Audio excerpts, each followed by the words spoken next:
V D Satheesan എന്ന വ്യക്തിയുടെ കാപട്യം എന്തുമാത്രം വലുതാണ് എന്നുള്ളതാണ്. ഇതൊരു വാർത്തയ്ക്ക് വേണ്ടി വെറുതെ നമ്മളിരുന്ന് പറയുന്നതല്ല. നിങ്ങൾ നോക്കൂ, ഒരു നിയമസഭാ സമ്മേളനം കൂടുന്ന സ്ഥലത്ത് നിന്ന് കള്ളത്തരം വിളിച്ചു പറയുകയാണ് സതീശൻ, അല്ലെ? ഞാൻ വി ശിവൻകുട്ടിയെ മോശമായി സംസാരിച്ചിട്ടുണ്ട്, പക്ഷെ ഇവനെന്നൊന്നും ഞാൻ വിളിച്ചിട്ടില്ല. നിങ്ങൾ എന്റെ പ്രസംഗം എടുത്ത് വീണ്ടും കേൾക്കൂ എന്ന് പറയുന്നു. അവിടെ വലിയ രീതിയിലുള്ള തെളിവുകൾ നിരത്തി ഭരണപക്ഷം, ഇടതുപക്ഷം അതിനെ എതിർത്തപ്പോ, കൃത്യമായി പ്രതിരോധിച്ചപ്പോ, ഒരു പണി ചെയ്യ്, സോണിയാഗാന്ധി, എനിക്ക് അമ്മയെ പോലെയാണ് ഞങ്ങൾക്ക്, സോണിയാഗാന്ധിയുടെ വീട്ടിൽ റെയ്ഡ് ചെയ്യണമെന്ന് പറഞ്ഞ വി ശിവൻകുട്ടിയുടെ പ്രസ്താവന പിൻവലിച്ചാൽ ഞാൻ നിരുപാധികം മുൻകാല പ്രാബല്യത്തോടെ ഞാൻ പറഞ്ഞ പ്രസ്താവനയും പിൻവലിക്കാമെന്ന് പറയുന്ന വി ഡി സതീശന്റെ അല്പത്തരം. ഒരു കാര്യം പറഞ്ഞിട്ട് മിനിറ്റുകൾ കൊണ്ട് മാറ്റി പറയാൻ ഇത്രയും നാണമില്ലാത്ത ഒരു മനുഷ്യൻ വി ഡി സതീശൻ ഇങ്ങനെ പ്രതിപക്ഷ നേതാവായി നടക്കുമ്പോൾ എത്ര പ്രാവശ്യം ഈ നാട്ടിലെ മാധ്യമങ്ങൾ ചർച്ച ചെയ്യുന്നുണ്ട്. ആൾക്കൂട്ടത്തിന് മുകളിൽ നിന്നാൽ സതീശൻ ഇങ്ങനെ എന്തും വിളിച്ചു പറയും.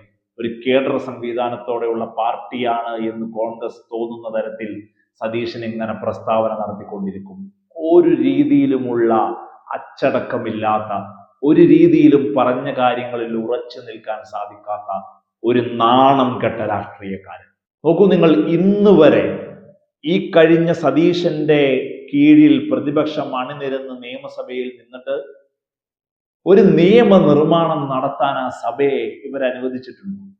അടിയന്തര പ്രമേയം കൊണ്ടുവരുമ്പോൾ ചർച്ചകൾക്ക് വേണ്ടി ഇങ്ങനെ പ്രതിപക്ഷം ഓരോ കാര്യങ്ങൾ കൊണ്ടുവരുമ്പോൾ തുറന്ന മനസ്സോടെ ഞങ്ങൾ ഇതിന് ചർച്ചയ്ക്ക് തയ്യാറാണെന്ന് ഭരണപക്ഷം പറയുമ്പോഴൊക്കെ പൊട്ടത്തരങ്ങളും പൊള്ളത്തരങ്ങളും പറഞ്ഞിട്ട് സതീശൻ വലിയ ഡയലോഗ് അടിച്ചിട്ട് ഇറങ്ങി അങ്ങ് പോവും, കൂട്ടുകാരെയും കൂട്ടി.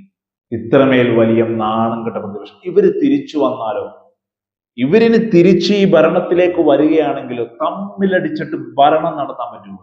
ഒരു ഭരണമുന്നണിയെ കൃത്യമായി അറ്റാക്ക് ചെയ്യാൻ കഴിയാത്ത 10 വർഷങ്ങൾ, ഭരണമുന്നണിയുടെ പ്രശ്നങ്ങൾ എടുത്തു കാണിച്ച് അതിൽ സ്റ്റിക്ക് ഓൺ ചെയ്ത സമരങ്ങളെ പരമ്പരകളായി മുമ്പോട്ട് കൊണ്ടുപോകാൻ കഴിയാത്ത ദശകം, അതിൽ തന്നെ ഈ കഴിഞ്ഞ 5 വർഷം വി ഡി സതീശൻ എന്ന് പറയുന്ന രാഷ്ട്രീയ നേതാവിന്റെ മലക്കം മറിയലുകളുടെ ദിനരാത്രങ്ങൾ, ഈ പ്രസ്ഥാനത്തിലേക്ക് എങ്ങനെയാണ് ഭരണ സംവിധാനത്തെ ഏൽപ്പിച്ചു കൊടുക്കുക?